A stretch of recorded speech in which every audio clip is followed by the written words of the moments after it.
Hello, everybody. Welcome again. This is Ina, and just a little bit of housekeeping. I wanted to let you know you can watch the video version of this episode by going to inacoveney.com/CT12.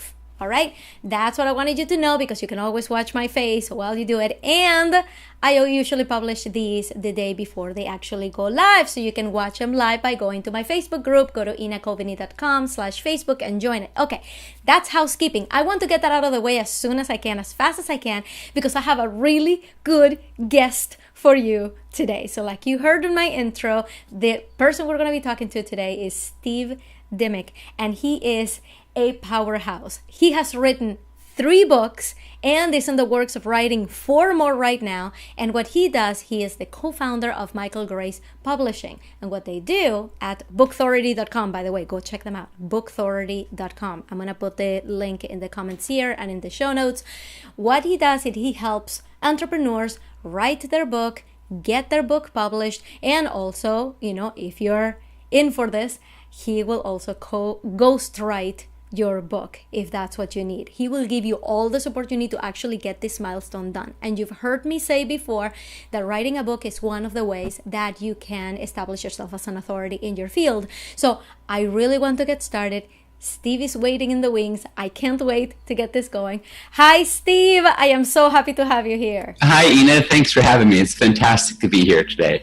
So to my audience, what's really important is to understand the journey that people go through from a corporate environment to being an entrepreneur, right? I've told my story a million times. I started out in corporate. I was there for 15 years. And every day I wanted to quit to be an entrepreneur, but I always had really good reasons. These are not excuses. These are really good reasons to stay, to not quit, right? Everything like working in my head, trying to get me to quit. It just wouldn't work. And then, something happened in my life where I said, okay, this is it. This is my time. I'm going to stop doing corporate and I'm going to jump straight into entrepreneurship. So something had to happen in my life for that jump to happen. And I would love to know what your journey was. How did you go from corporate to entrepreneur? Tell me more about that. Okay, so my journey was, the transition started when I was living in London and working for a lot of the big companies in the financial sector in London, and was working for a company and had an opportunity come up because my wife at the time was what's called an IT contractor. Mm-hmm. So she was basically getting hired for short duration jobs at various companies. And I left my job to go do what she was doing. Mm-hmm.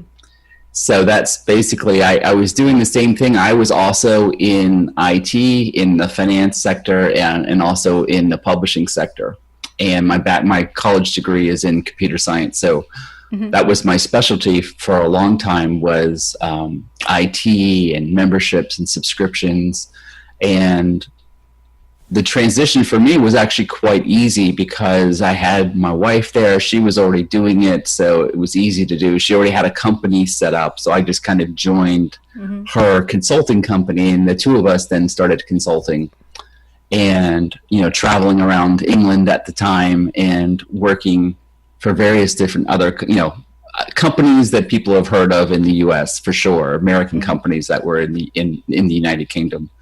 And that's how I started. And then we finally made this decision to say, you know what, we want to see more of the world. And my wife wanted to see the USA. So we ended up moving to the USA. Mm-hmm. And our business, we went from living in a city of 11 million people in London mm-hmm. to moving to Roosevelt National Forest in the middle of Colorado. Yeah. Being an hour from the nearest town. That's a transition. Was that intentional? Was that like, I am sick of the city? Yeah.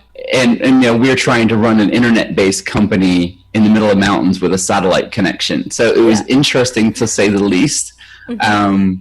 I wouldn't do it again. I wouldn't try and run an internet company in the middle of the woods. Not the smartest idea.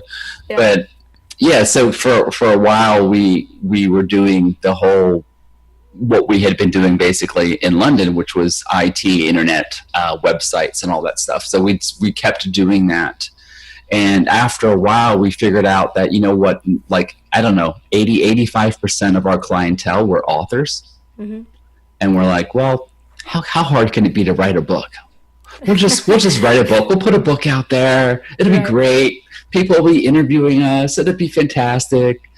And then the truth actually set in, and we figured out, we made a bunch of mistakes, and we wrote a book that we shouldn't have written. It was the wrong book to write. And can I just say, imagine going through actually creating a book.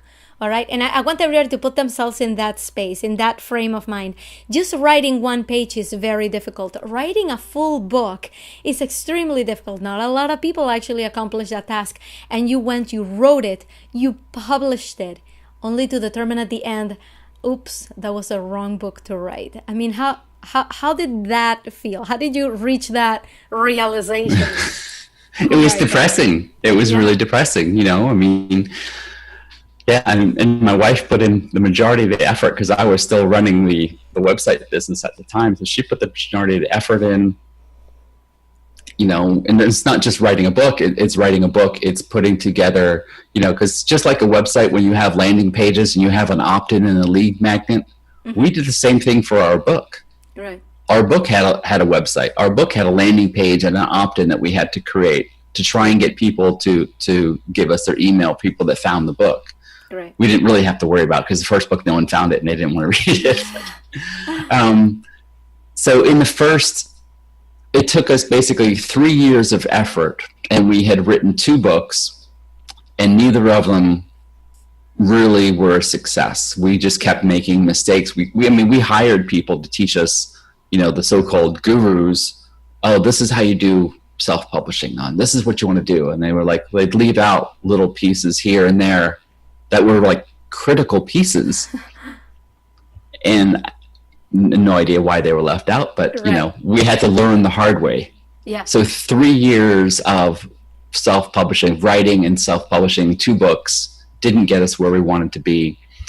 But we didn't give up. Our 3rd book came out the end December of 2016. Yeah. It was a new market for us.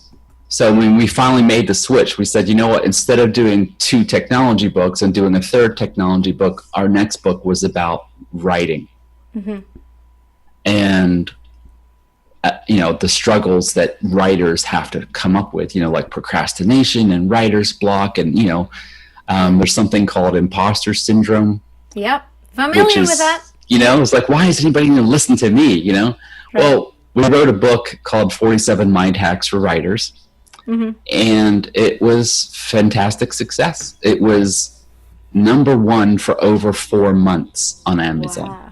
Well, congratulations. That's great. Yeah, it was a real surprise after our first 2 books were such, didn't really go anywhere. And we started that whole process with, I think, an email list of 7 people. Right. Wow. One of those 7 people was my mother-in-law. So, it's like, we didn't really have an email list. Right. And that book stayed in the top 50 for over a year and a half. That is insane. So it just, most bestsellers are there for a week, and that's it. Even on the New York Times, most books are there for a week. That is it. Yeah. If they're really, really, really good, think like Harry Potter. Mm-hmm. Okay, Harry Potter is going to be in the bestsellers list for years. Right. Those are the outliers. Those are the abnormal ones. But yeah, the book grew our business for us. The book led us into doing an online summit about book marketing, because we'd learned so much ourselves. We thought, well, let's pull together all the people we've learned from and put a summit together. So we did that. Yeah. That led to people signing up to our coaching program so we could help them write books. We also did a bunch of author websites off of this as well. Yeah. So all in all, that one book, once we figured out how to do it and what we were doing wrong, that one book set us up for probably 2 years worth of work, That's of amazing. business coming in. So before we dive into that, because I really want to I want to talk about the effects of writing a book, right? Like that Hmm. aftermath. I want to really dive into that. I want to go back a little bit Okay. to your life in corporate, making the jump. Were you happy in corporate? Did you have a like a feeling that you wanted to quit? Is it something you always wanted to do? Is it so? If you think about the people who are listening who are currently in corporate, they're gonna see Steve and they're gonna be like, I want to know exactly how this guy did it. I want to know what was the mental work that you had to do to make the jump, to go from corporate is the safe, secure choice to, okay, I'm going to jump and join my partner on something else. What was that journey like? That journey, I mean, it wasn't, for me, it wasn't as scary as some people might think it was. I mean, I'm saying that in hindsight and looking back at it, so Mm-hmm. it's hard for me to say, okay, where was my emotions 12 years ago? Right. But, but I can say that for me, my corporate life was good. Mm-hmm. I was making progress. There was definitely frustrations, as there always is in big corporations. Mm-hmm. Um, I'm talking like S&P 100 index. Working for a company of that stature, Yeah. it's like they have thousands, if not tens of thousands, of employees, Right. and you were very much, in my experience, I was very much siloed with a label. You've been hired with this title, so therefore your realm of activities is in this sphere, and you can't go outside of it. Right. To some degree, I felt stifled by that. I wanted to have more influence. I wanted to have a greater impact. I wanted to participate more. Did you see opportunities in your company where you could do that? Like, do you remember like seeing like, well, I could jump to that other position or to that other department, or like to find ways that you could still grow in corporate? Is that something you thought of? Um, there wasn't. I didn't feel that there was an opportunity that I could find that would last more than probably 6 months Right. before it would stagnate. Mm-hmm. There was that novelty of doing something new and working on a project and delivering a project. And then it'd be like, okay, so now it's on to the next project. But, there's definitely a difference in the mentality between an entrepreneur and an employee. Mm-hmm. That's, looking back at it, that is actually what I was struggling with. Yeah. It wasn't so much that I wasn't a good employee, and I probably wasn't, because I was so entrepreneurial in Yeah. my desires. I wanted to deliver more. I wanted to explore more stuff. I wanted to get my hands on more stuff. Yeah. And my coworkers and the people I reported to didn't have that outlook at all. Right. They were very much, I'm just doing this.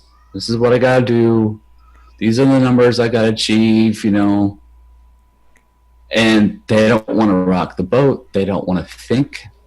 Yeah. Literally, they do not want to think. They just want to do what they have to do to get to the 5 o'clock so they can go do something else. I so relate to that, Steve. I'm here like, yes, that's exactly it. And I kind of call it like feeling like a rock star in a sea of zombies, kind of. Yeah. So feeling like you have all of these skills that you could be using, like, you could advance your own life. You could have like a no cap on your income. You could be solving problems every single day, but you look around you and it's like, no, everybody just seems to be doing their job, and you kind of see a difference. It's like that, but that's not me. I tried to mold my corporate life to my feelings. I tried to find more ways to expand, but I always ran into a cap. I always ran into somebody saying, no, but that's not your job. So kind of just kind of like keep like pushing you down and kind of pushing you aside. And I'm like, but I can do more. Like, why wouldn't you be seeing what I see in myself? So getting out seems like to be the only way to free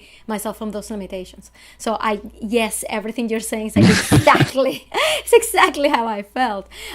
So let's go back to the effects of writing a book, right? So you had this online summit about book marketing. You started to get traction.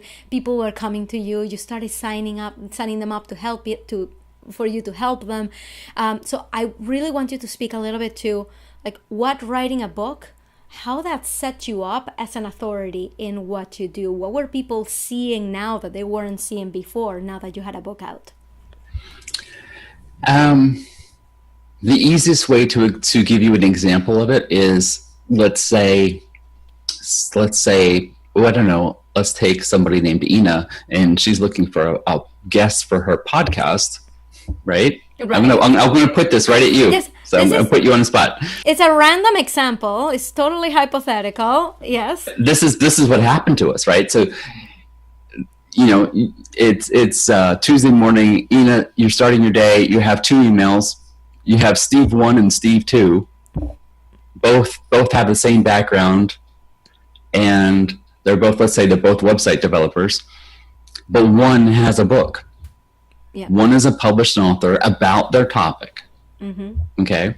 So from your perspective, you might think, oh, okay, well, it's going to be easier for me to introduce Steve number 1 because he's a published author of whatever the book is.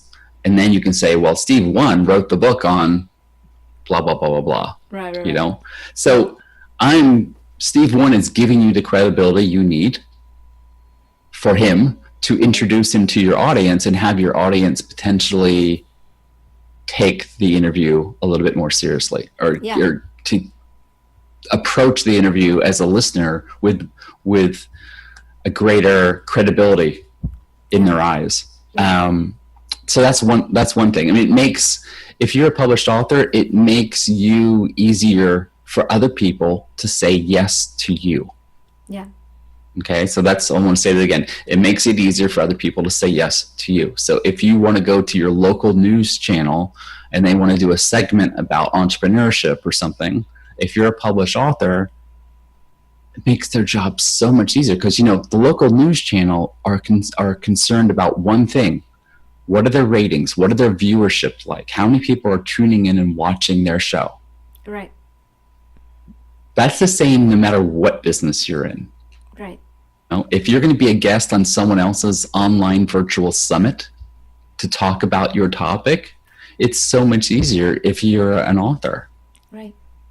Yeah. And you can go one step further. You can say, well, if you're a number 1 bestseller, that's even better. Yeah. Maybe you're on the USA Today's bestseller list, or the Wall Street Journal, or the big one that everybody knows is the New York Times bestsellers list. Right. So, I mean, to answer your question, what does it give you being an author? Why is that a good thing? It also tells people, aside from establishing your authority on your topic, it tells people that want to interview you that you have thought out your topic because you've written a book. Yeah.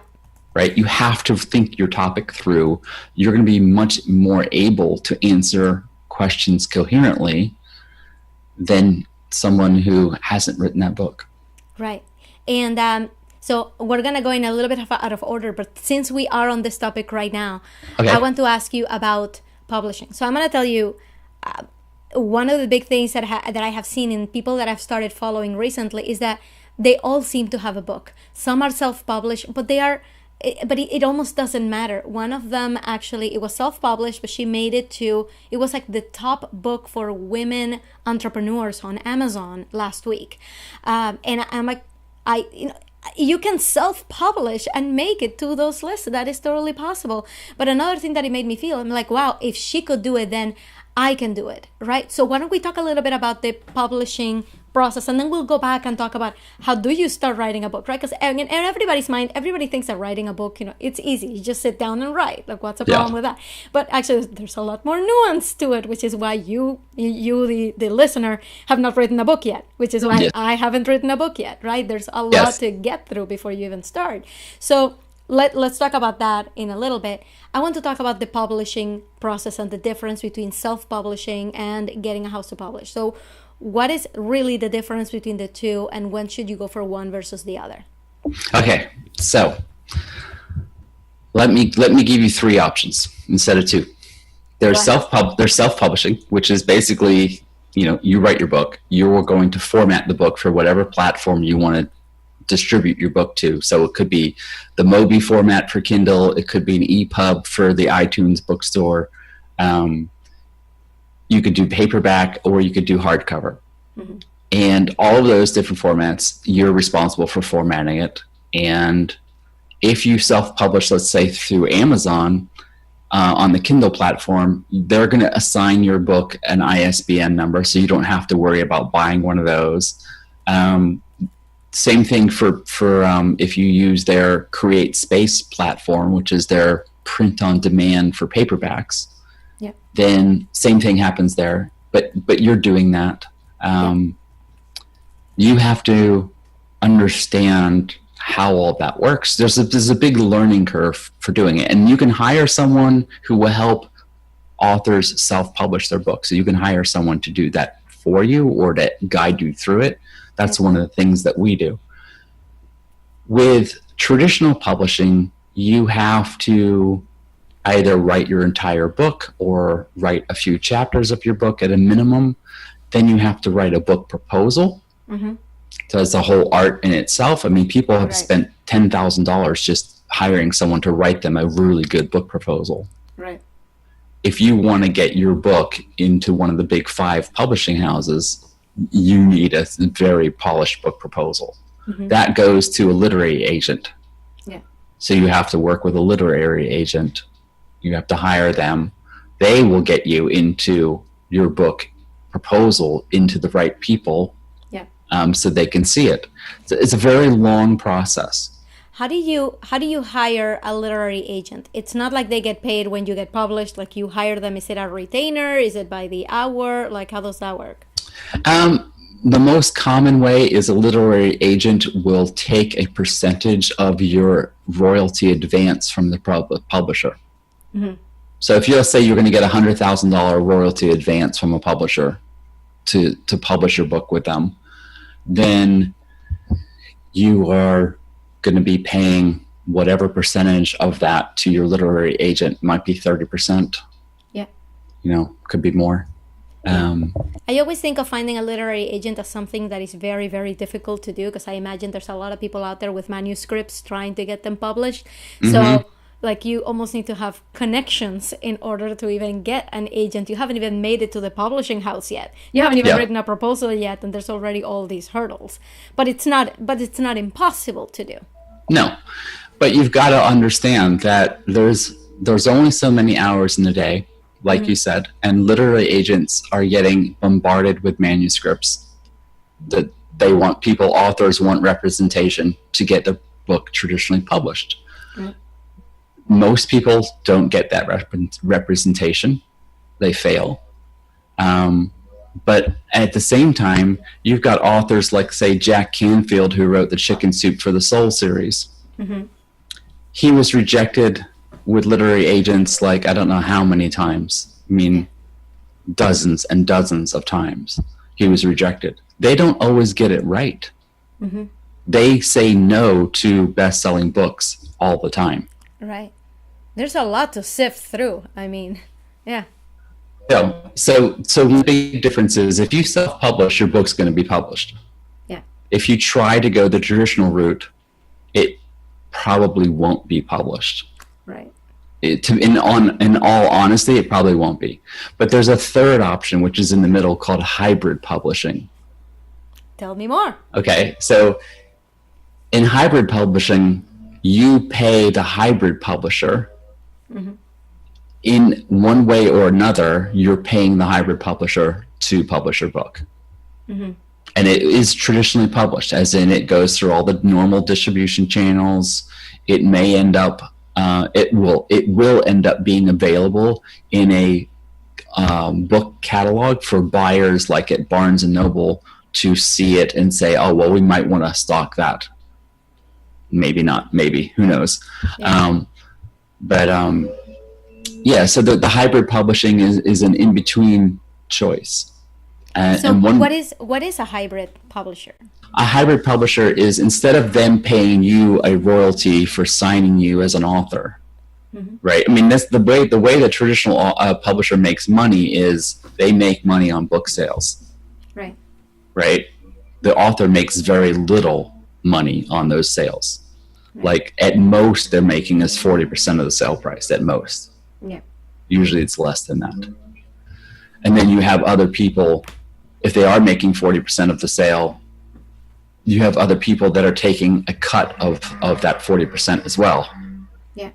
So, it could be the agent, could be whoever. So that's the way the traditional model works. A hybrid publisher gets paid by the author up front. Uh-huh. So that must be a lot of money then, if they're expecting, a high ROI. That's a lot of money that you would have to put up front, but it will get published through the normal means. Yeah. So let me give you an example. If you have an email list of 100,000 subscribers, okay, and you have an ebook that you've written, and you haven't published it or anything, it's not on Amazon or anything, but you just have an ebook that you sell to your list. And let's say you've sold 30,000 copies of your PDF ebook. Yeah. You would be of interest to a normal standard traditional publisher. You would be of a big interest to them. It doesn't matter that it has already been seen, that it has already been posted? Because what you've done is you've proven two things. You've proven that your topic is something people want to read because you've sold 30,000 copies. But you've also proven that you as an author have influence. You have a list of 100,000 people. Okay. That's the type of interest traditional publishers are looking for. That's the type of level you have to be at with your entrepreneurial endeavors for a traditional publisher to take you seriously and be really interested in publishing you. Got it.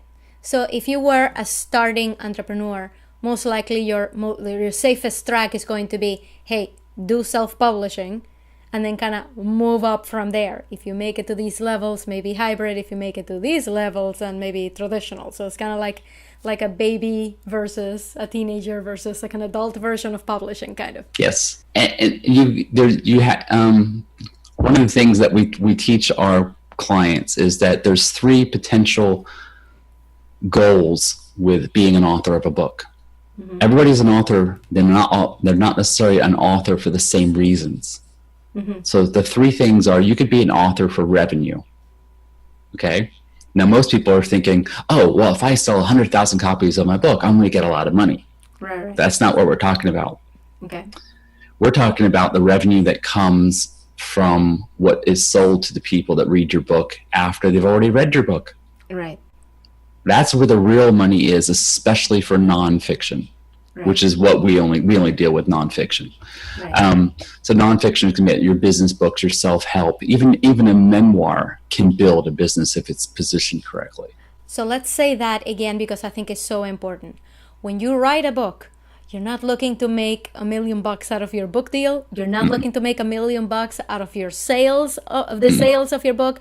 What you're looking for is basically helping your own platform. You're adding one more thing that will make you be an authority in your field so that you can continue selling the goods and services that you are selling, through other means. Is establishing you as, hey, if you want more of this, come and check out all my stuff. And that's where you can continue to build your list and can continue to sell, to make money selling your own stuff. Yeah. Got it. So important for people to realize that distinction. So the first goal you could have with your book is revenue, which we talked about. The second goal is reach. If you want your book to grow your audience, as in someone reads your book and you're getting email signups, you're getting people from your book to your website to sign up for whatever goodie you've offered them in your book. That's called reach. You're expanding your reach. So that's another option. The third option is the obvious one, is authority. You want to grow your authority. Right. So those 3 options, revenue, reach, and authority, all have different implications to the writing and publishing process. To the writing too? Yeah. How so? Can you give me a little bit of how would the writing differ based on what your goal is? If you're going for, let's say, reach, for example, which is one of the ones which is probably our main one that we were going with our latest book. We had 11 what we call reader magnets placed in the book. Mm-hmm. So at various different points, you're like, if you're a writer and you're suffering from imposter syndrome, then we have this exercise, this audio exercise that we take you through. And you can go to our website by clicking on the link in the digital book right there, or typing in the URL from the paperback. And you can go to our website and you can opt in, and we'll take you through that process. Uh-huh. And you can listen to us taking someone else through it as well.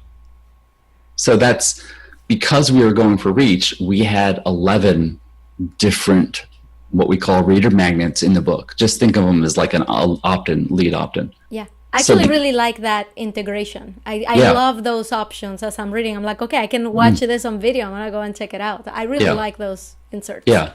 So, I mean, obviously there's you can do that in a really scammy way if you want to, where you're just trying to sell when you're not going to get very good results. But so for someone who's doing reach, you probably want to have more than just 3 of those in the book. Yeah. Because you're really focused on trying to build your email list. So you don't, you're not just writing a book, you're creating all the additional experiences that you're offering the readers to get them to join your email list. Yeah. So that's the differences. Yeah. So a good example would be like a professional speaker, right? You might have a motivational speaker or a keynote speaker. If they have a book, it gives them credibility. It gives them a higher level of authority. Right. What happens then is somebody reads their book, someone's talking about their book. Maybe a corporation then hears about their book and say their book is about, making teams more effective in the workplace. Okay, most companies want to get more value out of the money they're spending on their employees. Right. Great. So now they're going to hire that author to come in as a consultant and teach the content of the book. They'll teach it in a workshop format to the managers, let's say. Yeah. That's what I'm talking about back-end sales. I mean, it could be a coaching program like we did. Yeah. It could be other add-on services. But for the most part, the real money for books in the nonfiction realm is made after what we call back-end sales. It's what you sell them after they buy your book. Got it. That's where the bucks are. So let's go back to baby steps. So the first step, I don't have a book. I may have ideas for a book. So what is important to know when you go and sit down and write it? I don't want it to get to a point where I published it and I realized it was the wrong book. Sorry, Steve. You're my best example right here. So what do you do? What are the things that you should keep in mind before you go and sit down and write it? That's the perfect question. You phrased that perfectly, because this is our own personal estimate from experience. We estimate 90% of a book's success is determined before you write the first word. Let's say that one more time. Okay. 90% of anybody's book, the potential success of that book is determined before you write the first word. You heard it here. Now tell us why. Because you have to research the topic. Mm-hmm. Even if you're an expert on your topic, that's great. If you just start writing, I know everything about acupuncture, I'm going to write a book about acupuncture, right? Yeah. What you're really doing is writing a book about you. Right. Okay. What you should do is you should go onto Amazon and look at all the other acupuncture books. Look at the ones that have the most reviews. And then when you find those books, look at not necessarily what people are saying they love about it. Don't look at the 5-star reviews. Look at the 3-star reviews. Yeah. The 3-star reviews have the most criticism, the most helpful criticism in them. Yeah. So you can then go and say, okay, I've just looked at the top 10 books on my topic. Let's say acupuncture.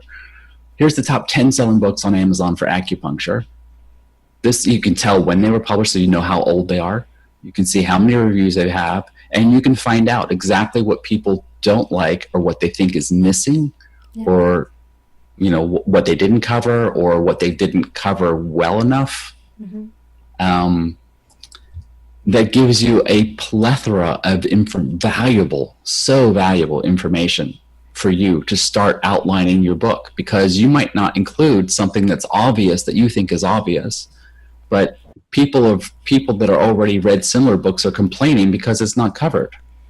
So I really like that you said that, because I had an episode about how to do your market research on Facebook, and I actually included that tip, like going to Amazon and checking out what people are saying about stuff. Is exactly the same thing on Facebook. So if I imagine that if you are writing a book about acupuncture, you want to go on those Facebook groups and see what people are saying, what people are talking about, what questions people have, like what are people interested in reading. And you can actually check out that episode. It was actually episode 6 of this podcast, and you can go get it, the video version, at inakovany.com/CT6. But yeah, sorry to interrupt you, Steve. I wanted to put that in there because that is super important, because that's a really good tip, not just for when you're writing a book, but when you're validating your idea, anything. Go out and find out what people are saying and what questions they have.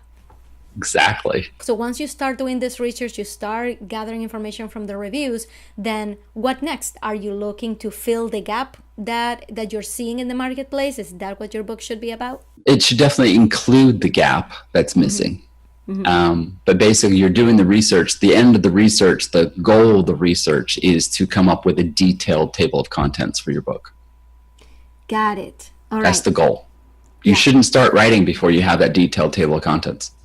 That's important, because I totally see myself sitting down in front of a blank piece of paper and just writing pages and pages for days. Yeah. Outline, important. Yeah. How can you get some help validating that outline?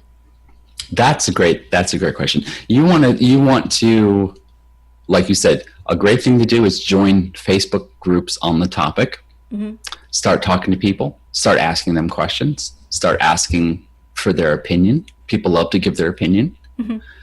I would be selective about who you show your detailed outline to. I would only show your detailed outline to people that you know personally, that you trust. Okay. Don't post it on a Facebook group. Do not put it in a Facebook group. Yeah. You want to, if there's parts of your outline that you are unsure about whether you should include, then ask specific questions about that in the Facebook without showing them the outline. And why do you say that? Because someone might be a prolific writer, or they might know a prolific writer, and they mentioned your potential book topic. No one knows if you're ever actually going to sit down and finish your book. True. Then they might share your outline with somebody else, and they're thinking, I'll have this finished by Monday. Yeah. Oof. Okay. It happens. So, I mean, we've had clients that have written a book in 3 days. I know somebody who got his book published through normal means. And it took him 6 years to write his first book, right? He got it published, and then he wrote the next one in like 6 weeks. He had a co-writer, and he just did it in 6 weeks. He's like, that's insane. I have never written this fast before. But kind of once they put you through the machine, right, they want you to put out the next one every year, like one book a year. So you do have to get faster and faster. So people who write books in 3 days, that's insane. That is crazy. Yep. And you were mentioning before, like, why does a book underperform? What are the traits of a book that will do poorly? Well, there's some really simple things that are so easy to overcome. Like, one of them would be a bad title, a bad title / subtitle combination. Yeah. Okay. That could be. It could mean something personally to the author, but your potential audience has no clue what you're talking about. Right. Or this is a really common one. The title only makes sense after you finish reading the book. Right. That's the worst thing you can do. Right. Because your title isn't there for the people that have read your book already. The title is there to get people interested in reading your book. Right. So no inside jokes, no obscure references in your book. Your title should be, hey, you were looking for this? Here I am. I'm a cool title for you to check out. It's for people who don't know who you are. Yes. And it's just, a lot of it comes back to SEO because, like Google, everybody's familiar with Google and SEO and blah, blah, blah, blah, blah. However, the biggest search engine in the world for buyers is Amazon. Got it. So let me ask you something. I'm super interested in this. So I use different plugins to help me figure out what searches in Google, what searches in YouTube are the most popular. I can go to Facebook, actually to Google AdWords keyword planner and find out how often people are searching for these terms. Is there such a tool for Amazon? Is there any way to find out what people are searching for on Amazon? The biggest indicator is what's called, Google has this as well. It's basically leading indicators. So you go to the search box on Amazon and you go to the book section and you start typing a title, or you start typing a name, you start typing anything. Yeah. You could start typing WordPress. Okay. What Amazon's going to do is going to give you a drop-down selection of the most common search phrases that Amazon knows of that people are entering on Amazon. So it might be WordPress plugins, it might be WordPress developers, or how to be a WordPress developer might come up. Yeah. Whatever your topic is, Amazon's going to try and give you this predictive analysis of what it thinks you might be going for, because these are the 10 most common things. So if your keyword, let's say, is acupuncture, you want to start typing in acupuncture and anything around acupuncture to see what Amazon's going to bring back. And once it brings it back, then you want to research and look at all the book titles it's coming back with. Got it. In addition to the book title, you also need a really good looking book cover. Yeah. One of the big mistakes we made with our first book was we tried to do it ourselves with using Photoshop, and it looked homemade. No. Luckily, I had a good friend, and I said, "Look, I want your honest opinion. What do you think of it?" He goes, "I think it looks like crap." Oh my God. And we were really proud of it. And he's like, "Look, Steve, I want you to succeed with this, and my honest opinion is I think it looks like crap. You need a professional cover." And we were like, "You know what? We'll do it." We went and hired somebody, and we got a professional cover made. Good call, Steve. Yeah. Good call. Yeah. One of the other big mistakes is poor editing. That's one of the big things that a traditional publisher are really good at. They will get your book professionally edited, and it will be really good. Right. And it's the biggest shortcoming for self-published authors is they either don't edit it at all, or it's just horrendously bad.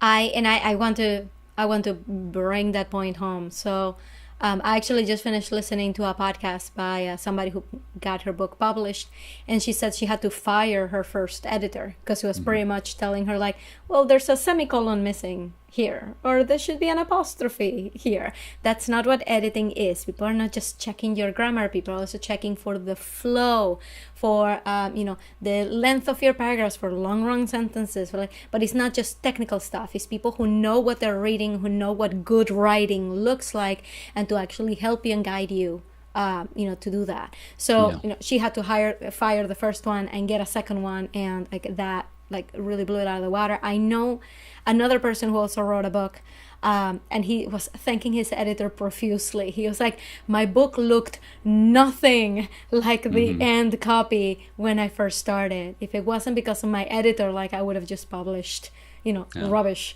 So a good editor is just huge. Do you guys at Bookthority provide that kind of support, the editing support? We do. Yeah. We have a team of editors that work with us to help our clients, and they're all editors that we've used ourselves. So we know they're good. And there are different levels of editing. The first one you were talking about, that sounds like proofreading. Right. Proofreading is just grammatical and punctuation. Right. There's different levels above that of editing, like, for example, a developmental edit. That a developmental edit is talking about, do you have things in the right order at a conceptual level? Are you introducing this topic too soon? Just big picture kind of stuff, looking at does the whole content as a body of work make sense the way it's structured? Yeah. So those types of editors are much more expensive. Yeah. They have a lot more experience. Right. But if you find a good one, they're worth their weight in gold. Right. They really are. So important. Yeah. I would not write a book without a good editor. It's just should not do that to yourself. But No. Steve, we're coming up to the end, and I want to make sure that if you have something coming up, if there's a way for people to reach you, that you get to tell us a little bit more about that. So where should people go next? If they go to bookauthority.com, we have two guides. We have a guide for people that want us to ghostwrite their book for them. Mm-hmm. And next to that, we have, and this is on the homepage, next to that, we have the other guide, which is the blueprint. We call it the bestseller blueprint. And it's basically an outline of our program that we take you through. Yeah. And it details everything that you need to do as a self-published author for it to work for you. Yeah. Including all the research, including all the keyword analysis, all that stuff is in there.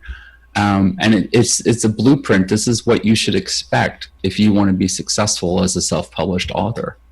Awesome. And it's also what we actually deliver in our program when we work with our clients. Amazing. Steve, I have learned so much from this conversation, so I'm sure everybody else who was listening too. Thank you so much for doing this. Thank you so much for coming on the show. You're welcome. I wish you and Book Authority all the best. I'm going to keep in touch because I do have a book in me and it will happen. I'm going to be reaching out to you about this. So fantastic. Thank you so much, Steve, for your time and for all your generous advice today. Thank you very much. It's been a pleasure to be here with you. Thank you so much, Steve. Talk to you later. Bye.